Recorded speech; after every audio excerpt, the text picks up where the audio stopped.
Welcome to Separate Together, a podcast exploring what happens when we change not just how families separate, but how we think about legal separations altogether. Hosted by me, practicing family lawyer Melissa Bourgeois. And by me, definitely not a lawyer, Cody Deb. And just a quick disclaimer, we like to remind our listeners that this podcast should not be taken as legal advice and it is for informational purposes only. Because everyone's relationship is different, please consult a legal professional if you have any questions. Hello. Hello. How are you? I'm doing well. How are you? I'm okay. I'm doing better than some, I guess. We're back for part 2, and I think we're going to shift gears considering everything that's happened since part 1. It obviously does not feel appropriate in the slightest to continue talking about Taylor and Dakota in any capacity, considering you were exactly right, and they're in the thick of it, obviously. Yeah. Yeah. And speculation at this point is not going to be helpful. The internet is doing a fantastic job of speculating, and I think the courts are involved. Yeah, absolutely. They are in some form of legal situation. A legal relationship has now officially been formed, that's for sure. And so, our hearts go out to everybody involved in this situation. Really obviously difficult for everybody. But yeah, we don't really have anything substantive or useful that we could say at this time that isn't, going to add just to the speculative narrative out there. Yeah, which really is not a stance you see often on the internet. No, we will refrain from having an opinion. Wow. Pretty radical of us. Yeah. Radical, exactly. Not to say we don't have opinions, just not on this one. No, not public ones, because they are not helpful. And I think you're right. Not. Yeah. So I thought then we could pivot, still in keeping with our favorite Mormon wives, but something of a palate cleanser, maybe, although the situation evolves constantly. But I think we might be safe wading into these waters a bit if we wanted to talk about Chase and Miranda's co-parenting relationship, because for what little we know, and again, it's little, like we're not in the house, but from what we've seen, I think we can take a guess that they're doing a pretty good job at making a go of co-parenting, and they seem to have hit a bit of a groove. Seems like it, yeah. Yeah. From what we can see.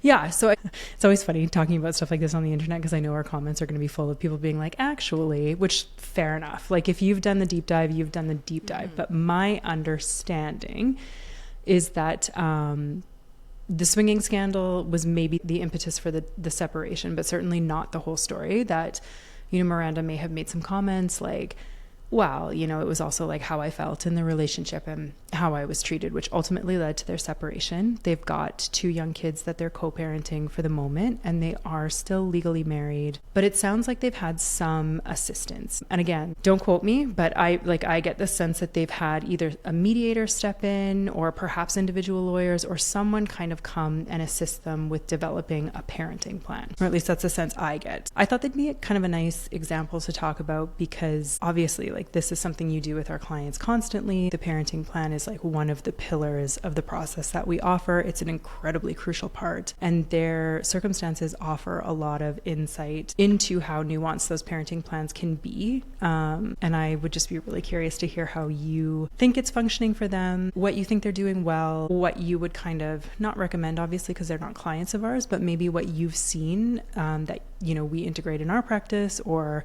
what our clients are bringing to us, because they are a very Mormon and very modern family. And I think that's what makes them so fascinating to everyone. What they seem to still be actively working on, and they have both been very open about that, is recreating their relationship. So they, unlike the other ones we were talking about last time, seem to have understood that the particular form of relationship that they were in, so the spousal one as husband and wife, was no longer serving either one of them. But they knew from the very get-go that they are going to be co-parents for the rest of their lives. And so they needed to do some really tough work to be able to kind of reframe the boundaries of that. And I think there's lots of curiosity online. Are they, aren't they? Because they seem so friendly towards each other. They seem like they're warm towards one another. Not that normal kind of, well, here's my deadbeat ex and I'm putting my kids up on the curb while he picks them up and I don't want to talk to him. Instead, they have the opposite, where like they're even sitting on couches sometimes and it's like, are you guys like,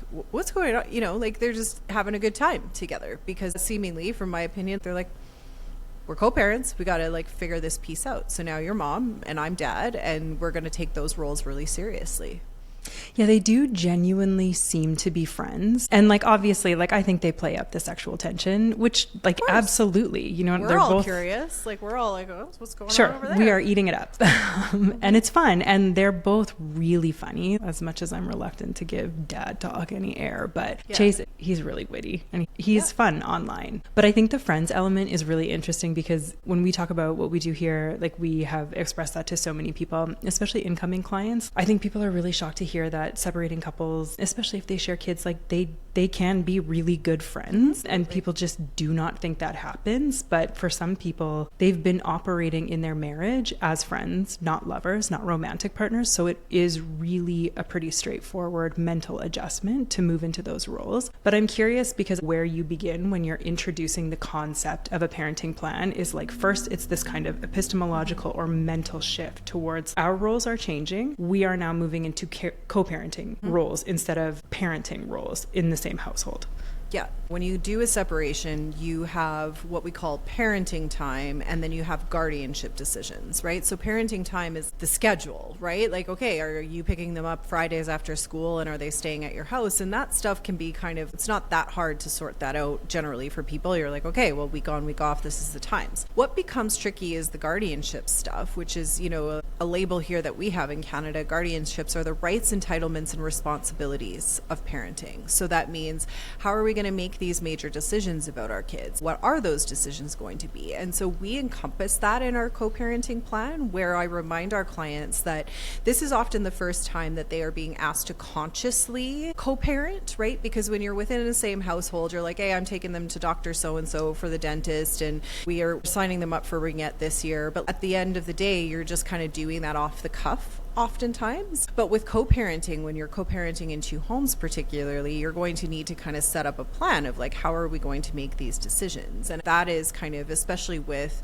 Chase and Miranda in particular, like their lives are morphing and changing on the daily, I'm sure, right? In terms of like their stars rising, they're getting more opportunities, those types of things. But those two seem to have not forgotten their children in that mix. They seem to first and foremost be labeling themselves really as, we're in this together for these kids, and we're going to plan our lives around it, right? Which is really, really commendable. And so whether they had some help, I'm sure they needed to have some help at the beginning. It sounds like it was really emotionally difficult and fraught for them. They did go and have their quiet time and all of those types of things. But wherever they came out the other side, to me, seemed to be this united front of like, we're in this, we're able to get over our differences. Like sometimes there are these funny videos where she's rolling her eyes at him, and I'm like, yeah, and she's probably not being facetious in that. Like, he's annoying her, right? But she's like, okay, you annoying, well, fine, but you're the dad and you're such a great dad. And they're both so open about talking about how great of a parent the other one is. There isn't that this one did that or any of that. The past has happened. We can't do anything about that. Let's move forward to the future. I think that brings me kind of to the next pillar that I notice about your approach is like, once they've been able to make that mental switch into the roles of co-parenting, what you do really beautifully is then create that team dynamic between them. And I think that's really, it's interesting in Chase and Miranda's situation because you mentioned like there's likely a lot of travel involved. Now there's filming. Miranda's newer to the season, and then Chase obviously was a new star this season as well. But there's really only the one scene that I noticed where they kind of had their kids at the park together, and they were together, but their kids were not the focus, which I think is important. Those kids are older than some of the other kids, especially the infants. So keeping them anonymous as much as you can. They do not feature in their TikTok videos. They do not feature in the show, which I think is really commendable and really important. But I can imagine adds a layer of like, if we are a team now, you know, I'm filming this day for 8 hours. That means the kids need to be in your care so that they're not put in a kind of vulnerable position. I'm still able to work, able to parent, able to manage their anonymity. I think it would require like a really strong team mentality. And that's kind of the approach that we take here is once you've transitioned into these roles, let's get you guys functioning as a really strong team. Whether that means dentist appointments need to be made, PD days are coming. Let's figure out if it's when you're parenting or when I'm parenting and like make that work. Even if that means you've got them this day, but I'm leaving work so that I can take them to the dentist. I drop them back off at your place, that kind of thing. It's like, it's that idea that we are a team and we're going to take a team approach to it. That old narrative that like your ex becomes your enemy or someone that you don't really need to care about, I think is shifting, especially for parents now, where they're just like, actually, it serves me to lift you up, to support you, to make sure that you're the best parent that you can be, because who benefits? Our children, right? And that children seem to have gotten lost in the ethers in divorce traditionally, right? We would refer to the best interests of the children over and over and over again in litigation, but like those children never had names. They never had identities, because it was this oppositional kind of me versus you. It was about who was the better parent, not who could both be the best parents that they could be, right? What they're broadcasting seems to be really healthy, kind of like, hey, I've got your back, and we're still, as you said, a team, like we're united. Even their popularity right now is the fact that they're Chase and Miranda together, not, you know, I mean, he just went through a DUI and she didn't get on there being like, and my baby daddy is a blah, blah, blah, blah, right? Like, no, she didn't. It was more so like, I will quietly support you in the background. I'm not condoning this behavior. Obviously, there was no children involved in that event or anything like that, but like, she didn't go on there being like, okay, and now I'm finished with him, but because he is her co-parent and she has to take him and meet him where he is, right? So supporting him through those, which may have been like, maybe you need to go and have treatment for a couple of weeks, and so I'm going to take the parenting to allow you, again, speculating, but those types of things. That's the nice part about being able to witness their relationship, is they really seem to have nailed, like, we're here to support each other, and we're going to do that publicly and privately, right? Yeah. So. Yeah, I think the lack of retaliation or the lack of using that as leverage is incredible, because like, you know, they've gone through some stuff, those two, right? This is a really high stakes show really environment. They're really setting a beautiful example, right? Because I mean, emotionally what they went through and the end of their relationship and all of those things, but it's like they kind of got together, put their heads together, and we're like, how are we going to rise and get through this? But not in a way that I need to discard you, because actually, practically, I can't. You are my co-parent. And again, knowing that that other person is the best parent that they could be. And I'm not negating the fact that, like, you might be human doing certain things that I don't agree with or wish were not kind of actions that you had taken. However, if I distill this down, do you fundamentally want what's best for our children, and are they the most important thing to us? Yes. Right? So I think that's kind of been the really neat part. And, you know, he's really into like painting his nails right now. And so I saw a video of him taking the little girl to paint her nails with him, and like how cute that is, right? And how there's no interference from the mom that they couldn't or shouldn't be doing that, right? Or there have been some TikToks of them like in Miranda's living room together while the kids are playing, and they're just sitting next to each other in this very comfortable way, doing the silly videos that they're doing. The kids are just like, hey, mom and dad are here, right? Like, they're here together, and that's not unusual. And I think that is what we here at One Family Law, and what we are hoping can continue with these messages that people like Chase and Miranda are doing, is it's, you can withstand the shakeup of a legal breakup. Like, you can get through that, and you can still have really healthy relationships. It's absolutely possible, right? Does it take work? Absolutely, but it's work regardless, whether you are in this fractioned kind of I hate you narrative with your ex, or you're like, you're pretty flawed, but you're this person I'm living life with for the rest of the go as my co-parent. I think that's, you know, what I hope their message, people are paying attention, because it's a nice one. As complex as it is, as much as many of us would be like, not for me, thanks, right? But it is really in a world in the diaspora of where these legal separations, the narrative out there that they're awful and this other person is your enemy, like, it's nice to see this cooperation, and it seems very genuine between the two of them. It's interesting because not everyone, I mean, the internet is very divided, as it is wont to be, but there certainly seems to be a large push for them to rekindle this romance. I don't get that sense from Miranda at all, but, and I think Chase is mostly joking, if we are to believe any of the rumors surrounding his forays into her friend group directly. But it brings another consideration too when people are talking about Miranda being the next Bachelor or whatever. It's a curious thing. Like, I'm curious about how much, I know our clients often build in plans about introducing new partners into their parenting plans. Like, again, I'm not at all speculating if this is anything they've gotten into, but like, were she to be the next Bachelorette and auditioning, I don't know what it is, 30 men or whatever, the thing that is most appealing about them, but that often gets overlooked, is like, they do all have children, many children. There are so many children involved. So this concept of like, how are we dating? How are we expanding on this modern family? How are we introducing, if the rumors about Chase are to believed, Auntie Shania into the mix, or Auntie Jessie is coming in a stepmommy role now. Like, I mean, it's complicated for them because their brands are really intertwined, and part of their brand is that they are Chase and Miranda. And so like that will be a challenge, I think, if all of a sudden there was a significant kind of actual new partner, not just someone that you're exploring or dating, but someone who in the public you're like, oh, this is my new person, right? And seeing them, I would suspect that they would find a way to incorporate that person and make it still funny, right? Like now all of a sudden Chase and this new man are best friends, and you know there's a whole other narrative of that because that's just his personality, and here we go, right? But again, they've just nailed the modern family dynamic so much that I would say that they'd be able to kind of expand into those new people as time goes. I mean, what he's doing right now, I mean, he seems like your classic in French, like it's, you know, a chasseur de jupons, like someone who chases skirts, like someone who just likes to just chase women around. Like he just seems to embody his name. He likes the thrill of the chase, right? So it's just one of those pieces. And she has just accepted him and is just like, this is who you are. Like she's been making her own TikToks in response to this, tongue-in-cheek, being like, can you believe this guy, right? Like, can you believe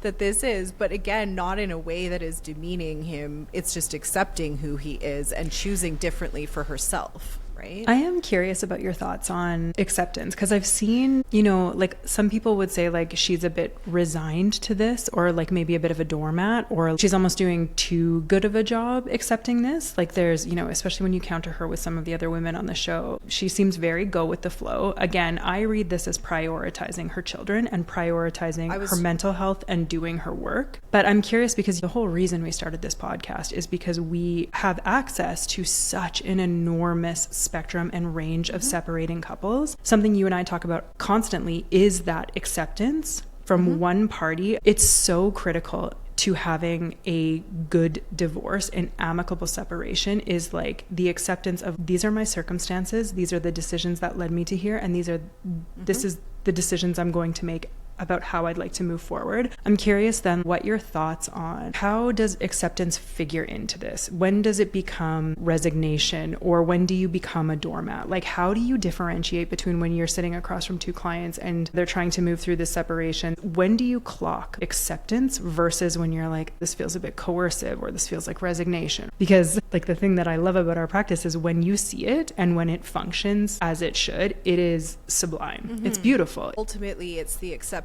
that you cannot change that other person. There is this lie in the legal system that it's like we're going to force change on that person and they will become the person that rises up to the occasion, and that's just not the case, right? So it's just, rather than the resignation of like, I'm powerless to change this, you're not, because you can actually change how you are reacting to this person by doing exactly what she did, extricating herself from a marital relationship with this person, but accepting that he is a father that she has chosen for her children, and that he always will be a father for her children, and who does his best, right? And so is he doing it her way, which all the time, no, but even in intact marriages, that's not the way that it goes. So No. That's the piece. But it's just this kind of like, okay, I may have not wanted to have you're not showing up to be the husband that I know I deserve or want, but are you able to show up as my parent? And do I have to accept that you're not going to do everything my way? Yes. But I think what she's nailed, or they've nailed, is that they realize that they're not the only ones in that conversation, right? It's not just about Miranda. And if it was just Chase and Miranda, then it really could be like, okay, I've accepted that you're not this husband that I want, and goodbye. But they don't have that luxury because they have children, and so they've learned now over time to readapt their relationship to one another in that way. I'm sure there was a lot of fury when she found out about this DUI and all of these things. That's probably not the best for her optically, but rather than just be like, I'm resigned to the fact that this person has done this to me, she's just like, okay, like we've got to support you through that, right? And I'll accept that this is part of your personality, but also here's all these other brilliant things about you that I love, right? And that I think are fantastic. Like you take our daughter for manicures. That is really great, right? Like all of those kinds of things. Like I hope that it's definitely part of this appeal of the show to so many people is not just like the salacious elements, you know. I mean, I'm getting ripped up around the dinner table about my love of this show, but we're so immersed in this. We see it every day. We see it with our clients in that like quiet individual work of getting to a place of acceptance. And Miranda and Chase, Miranda in particular, is like such a fascinating example because we were not privy to that period immediately following their separation, which I will acknowledge, like she could have been, who knows what she could have been doing, but we see her now, and it's like the evidence of that enormous personal work is so obvious, and it's so quiet, it's so like solitary, and it's so steady, and it's so interesting to me that like the complaint sometimes is like, you know, she's boring or she doesn't bring anything, and it's like, oh, you sweet summer child, like that is stability. Yeah, exactly. Like that's stability. That's intact mental health. You know, compare and contrast to the other ones who are currently in legal processes with their partners now. These two, to my view at least, have not, if they have at all, minimally engaged with the formal legal system to restructure their relationship. Like there's no kind of like, you know, the child support order, or like, you know, there's no restraining orders. They seem to have just taken that on themselves, which is why I think like there's lots of questions out there, because they both are just like, we're not even divorced yet, actually, right? People are like, how in the world can that happen? And it's like, because they're just like, well, we never got around to the paperwork. Yeah, because we didn't need paperwork to govern us. Like we did our work, whether that's through therapists or mediators or whatever it was that they were doing behind the scenes, and probably still do continue to. And they have the resources to be able to work with professionals, I'm sure. But at the end of the day, they haven't really been the ones, like the other ones right now are just in this fraught. We're not relating to one another. We are not communicating anymore directly. We are not talking to each other. And these two seem to have taken the opposite of being like, we can't not communicate with each other, and we're just going to have to like accept that and then like reframe ourselves from there. But yeah, I don't get the sense that there were court orders in place that have gotten them to this point. There wasn't a judge who was able to say like, well, you know, Chase, you're going to need to show up in this capacity, or Miranda, you're going to need to let go of that. That's not what the legal process can do. But just seeing, I think we're all fascinated with every one of these cast members and what they're going through, and I think we're going to get to Jesse's story later, but like that is going to be one where the legal system's going to have a lot to say about their relationship and how they're going to reframe it. But these two, to my view, optically at least, have seemed to be like, if you show up at the park on this day and I show up at the park on this day, like that's actually going to be good for us, and good, let's do it, right? Not can we do it, should we do it, but they're like, that's what we're doing. Yeah, it's interesting for us because that's all we do here. So much of like when I'm working with someone or they've got questions or whatever, I'm like, well, could you call him and ask him? And they're like, oh yeah, of course. Yeah. Let me just call him and see if he can make that appointment. I'm like, great.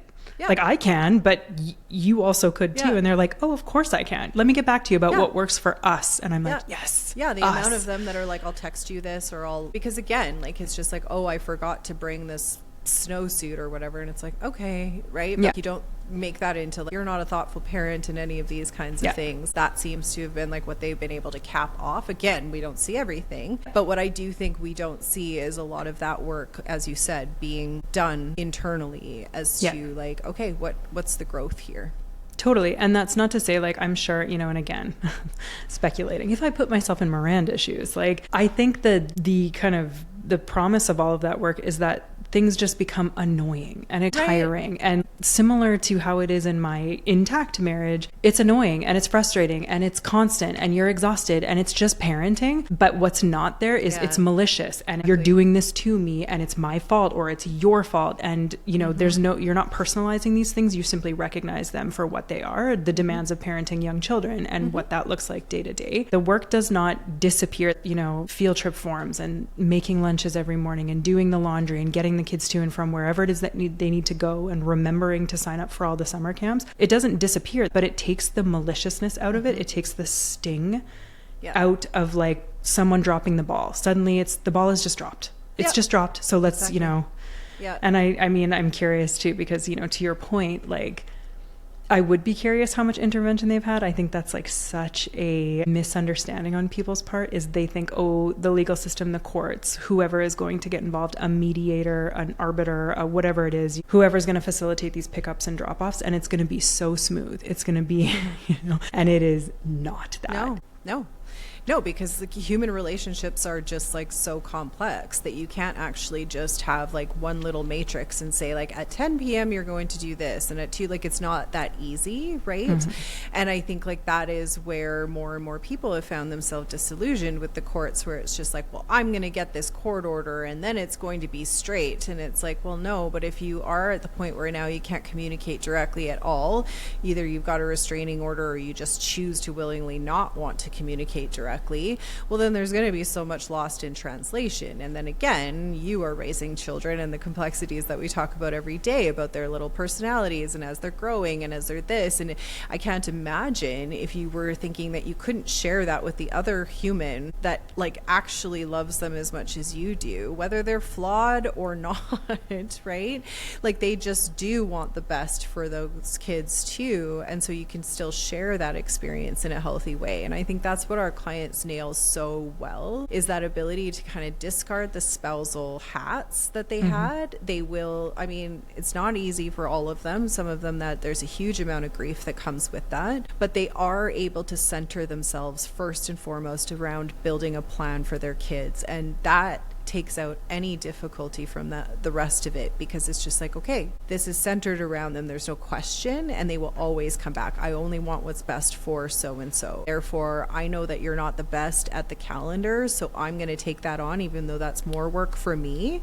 But because it's not because I think you're deficient, you're just not as strong at that. You might be stronger at something else. Who's going to benefit from me taking that over? Our kids, and that is just the act of parenting. That is just being a loving parent, right? Yep. It is selflessness. It should be that way, right? And I think the inverse is, you know, then you're going to have some other kids in therapy as adults trying to figure out their core wounding. But in this situation, these two, they're just like doubled down on, okay, like we're mom and dad first and foremost. Like there's no question, those two. It'll be interesting to see how it pans out for Jordan and Jesse, but I always get the sense that that's kind of the benefit of our generation. Your and my generation is we grew up with or are kids from divorces, and time has changed how that feels for a lot of people. But like, you know, I remember my mom when we were growing up, she used to refer to my brother's magical thinking as like, he just had this like sense that she was with him all day. So when he was really little, he'd come home and she'd be like, how was your day? And he'd be like, what do you mean? You were there? And she was like, no, I wasn't. But he just was like, well, you're there. Like, why are you asking me this? You know? And I think about, you know, so many of my friends who were kids of divorce or kids with separated parents, like one of the most annoying things for them was having to update both parents. You are the messenger. So you are the one who has to be like, well, I scored 3 goals at my house. And then you got to do it again, instead of them either both being there together, or like, you know, I've got friends who are separated and they will shoot each other a text and be like, I'm at the game right now. You just got a hat trick. Like, this is incredible. And it's like the subtlety of not having to carry that burden of being the liaison between 2 adults when you yourself are figuring communication out, figuring out how you feel about it, learning what, you know, is relevant, what's not relevant, fearing that it might be loaded, fearing that it might upset the other one. That burden alone is enormous. I know we're going to talk about this maybe next week or whatever, but when Jesse was like, I changed my number immediately, like I have, you know, a separate number to, I was like, oh yeah, like, those two, like, I mean, they're going to go down a path, right? I mean, they already are. But even, you know, Taylor and Dakota, like they clearly cannot communicate, should not be communicating. Like, it's like that kid now becomes the default go-between of this explosive situation. And it's like, I have friends for whom that was their task. Their task was to be the press secretary for either parent. And like, we all know how taxing being the press secretary can be. Like, this is not okay. And our generation who grew up having to do that, having to schlep bags back and forth, to inform the other parent, to bring the other one up to speed, to gently remind constantly, we are the product of that. We are helicopter moms or helicopter dads, like we are overbearing, but we also understand the importance of maintaining that channel of communication so that the burden doesn't fall to our children. Yeah, no, absolutely. And I think that's the hope of every generation that comes forward, is that like we're improving upon the next. And, you know, that is ultimately the goal, I think, of civilization. But at the end of the day, it also is just kind of this, we've talked about acceptance, but this is what this is.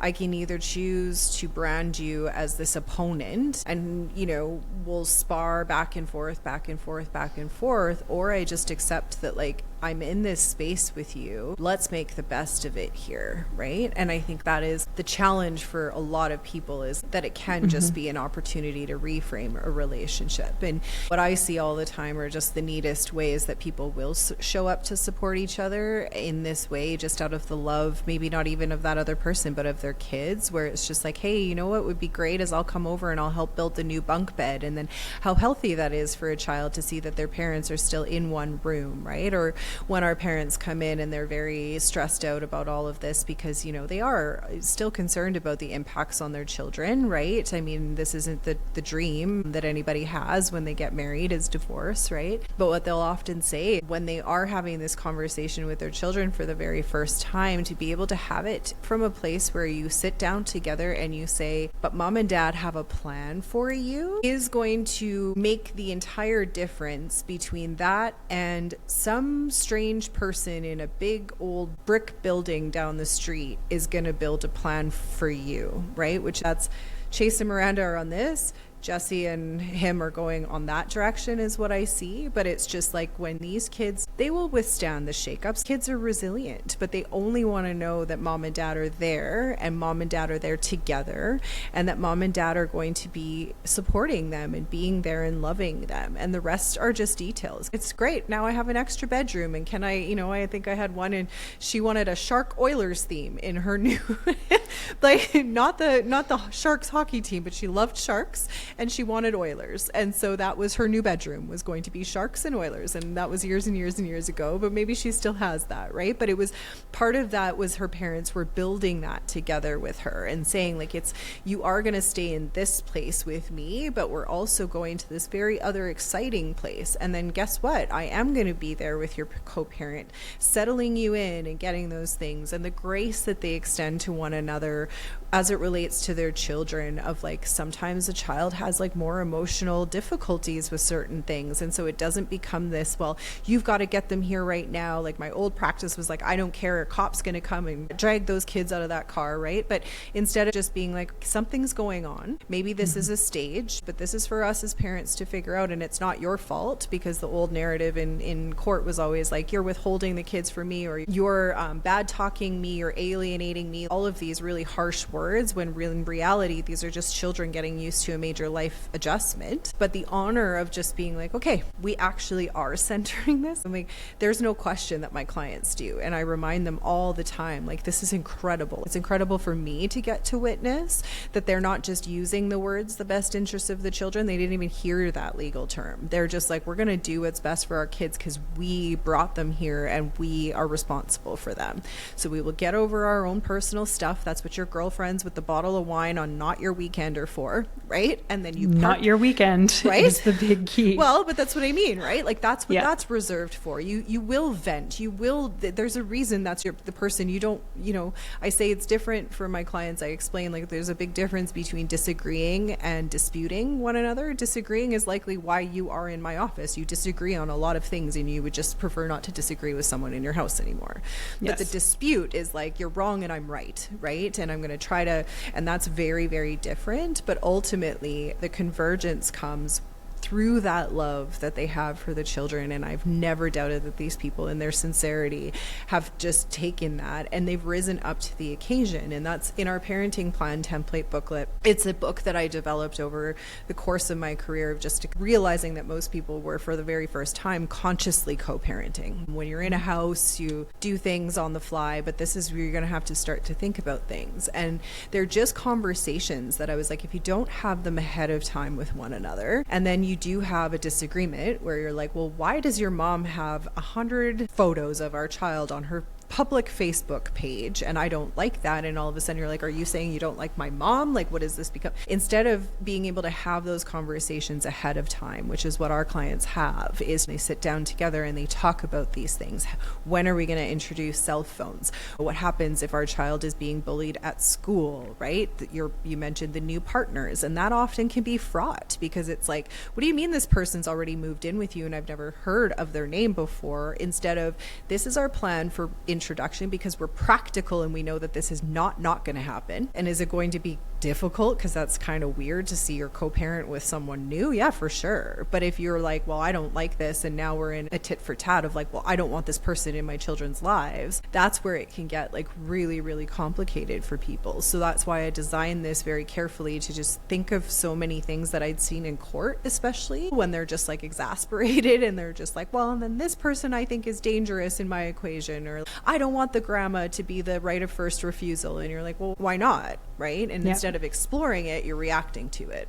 It's a really potent, salient point, because I think a lot of your work especially is kind of reduce the stigma and raise the understanding that amicable divorce is possible. And to your point, like, I disagree in my marriage all the time. Mm-hmm. We are constantly in disagreement, but it's not dispute. Yeah. And that kind of normalizing disagreement and removing the stigma around disagreement and allowing for disagreement is what helps our clients have an amicable separation and successfully co-parent. It's that quiet work that is so important. Yeah. Then you don't have to label it as, I'm disagreeing with you because you're wrong. It's just like you have a different way or a different approach than I have, right? And again, that work I think is just a lot harder when you're doing it in separate homes, but you also have the luxury of parenting on your own during your time, which then it's just like, yes, we are having popcorn for dinner. Like, it's just do what I want to do, that kind of thing. But overall, you can do that in parenting time, but those major decisions, and that's tricky. These are our values. What do we want to impart on our children? What kind of little humans do we want them to become? What do we hope that they achieve in their worlds? And today's parents, co-parents get that. Like, they're just like, you know. Today's parents get that. Like, we are the generation of consciously parenting. Mm-hmm. Not to say that our parents were not, but you know. Yeah. Well, it was a different time. They didn't have, they didn't have podcasts. Yeah. Couldn't do anything without podcasts. What would they have done without? They had no TikTok, Cody. What would your world have been they had like? Dr. Spock, you know. Something like and that. Cigarettes. They had Oprah. They had Oprah. I know, Oprah was out there. But anyway, I think it's just, you know, these two to me are just a really prime example of people who figured it out and who are just like, as a result, I think their kids probably feel very safe. They feel very grounded. They feel, you know, again, from what I can, but like the fact that they're, you know, those scenes of them just playing happily as children in a park while their parents, and there was a third person there. It was just normative for them. It wasn't this weird, like, oh, it was childhood. What is mom and dad doing here? And is this going to go wrong? I better believe that like she's able to kind of park some of that stuff. And then she might let him have it every once in a while, but I don't think those kids are in the room, right? No. Like, it's just, you know, I'm sure by text message, she's like, for real? This friend of mine, like, are we kidding? Right? But that's the thing. But it'll be interesting to see, because those two, like, again, their brands are so intertwined, as Chase and Miranda as well, that it's just like, you know, they're going to continue to play it, I think, for a bit. But I'm curious, because, you know, when I'm talking to our clients and they're like, you know, we'll put this off, I'm always like, well, just be careful, because if one of you wins the lottery or one of you gets sick or like, do you think, knowing how well things seem to be going, that they should file, they should address the legal component, they should get it dealt with? My opinion is either that they are afraid to engage with the formal legal system because it's going so well, and once you start to dig into things, you might have to face some of the pieces, and that can be really scary. That is why we do what we do. That's why I worked so hard with the Law Society to be able to say, like, let's give them a neutral legal process that is designed by a legal professional, but that will not take away from their overall governance, and knowing that they came up with a framework and we want to honor that. We're just going to support it with the legal system, not enforce something on them or force them into something. So I think it could either be that has been the reason for the hesitation of like not filing the divorce paperwork. There could be this emotional tie as well. So then if this if we do go through with the formal divorce and now you can remarry someone else, what does that mean for me? What does that mean for you? Or it could also mean, like, I mean, their stars started to rise while they were in this in-between time. And so that would be very complex from a property standpoint to try to figure out who would be entitled to what. So again, let's just leave it. It's fine. You've got your house, I've got mine. There's always risks, I tell people, right? Like, I mean, no risk to not filing for the divorce. Certainly they could be like a lot of our clients, maybe they do have a separation agreement that has set that all up for them and we don't know about that, and they just haven't done the filing because, you know, they like to keep each other's benefits or something like that, right? Sure. Like a lot of it is America. Like, yeah, like there could be like a lot of reasons they haven't gotten around to it, but certainly maybe the interaction and engagement with the formal legal system for two people who seem to have not needed it. You know, there were no court filings that needed to get them here, so I think, like, you know, that to them could just be like a shrug off of the thing, or it could just be like some gamesmanship of, like, you know, while they're still playing with the rest of us in the public, being like, are they or aren't they, right? Yeah. And so, you know, they might just be gaming the whole thing, who knows. Sure. I mean, they're young and beautiful, so it works for them to have a good co-parent when you're, like you said, when it's wine on the weekends with your girlfriends. Yeah, and on behalf of someone who's always trying to, you know, share that there are just some really great stories of co-parenting out there. The diaspora, certainly in reality TV, but even drama TV, is still that divorce is a terrible, awful, no good, very bad thing. So full credit to Chase and Miranda for showing us an example of something different. Credit where credit's due. You bet. Thank you for listening to today's episode of Separate Together. If you like what you hear or think someone else might, please rate and review us and tell your friends to tune in. You can find us at onefamily.law.